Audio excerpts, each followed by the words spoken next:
భారత high commissioner doctor Shilpak అంబులేతో ముఖ్యమంత్రి నారా చంద్రబాబు నాయుడు సమావేశం నిర్వహించారు.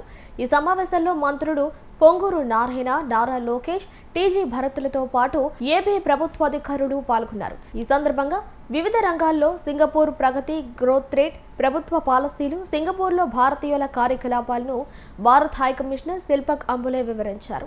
ఆరోగ్య రంగం, green hydrogen, aviation, semi conductors, పోర్టులు, పారిశ్రామిక రంగాల్లో సింగపూర్ అనుసరిస్తున్న విధానాలను హై కమిషనర్ వివరించారు. ఇండియాతో సింగపూర్ ప్రభుత్వం మంచి సంబంధాలు కలిగి ఉందని శిల్పక్ అంబులే తెలిపారు. Bharat high commissioner doctor Shilpak అంబులేతో ముఖ్యమంత్రి చంద్రబాబు సమావేశం నిర్వహించారు. ఈ సమావేశంలో మంత్రులు పి నారాయణ, నారా లోకేష్, టీజీ భరత్తో పాటు ఏపీ ప్రభుత్వ అధికారులు పాల్గొన్నారు. వివిధ రంగాల్లో సింగపూర్ ప్రగతి, గ్రోత్ రేట్, ప్రభుత్వ పాలసీలు, సింగపూరులో భారతీయుల కార్యకలాపాలను భారత్ హై కమిషనర్ శిల్పక్ అంబులే వివరించారు.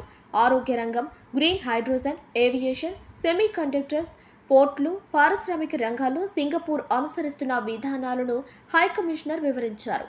ఇండియాతో సింగపూర్ ప్రభుత్వం మంచి సంబంధాలను కలిగి ఉందని శిల్పక్ అంబులే తెలిపారు.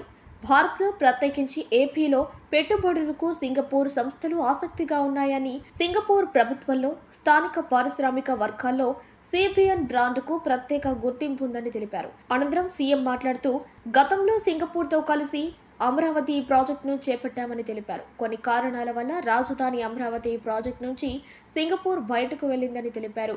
సింగపూర్తో రాజధాని నిర్మాణ భాగస్వామ్యం విషయంలో అలా జరిగి ఉండకూడదని, తన పర్యటనలో కొన్ని రికార్డులను సరిచేసేందుకు ప్రయత్నం చేస్తారని తెలిపారు.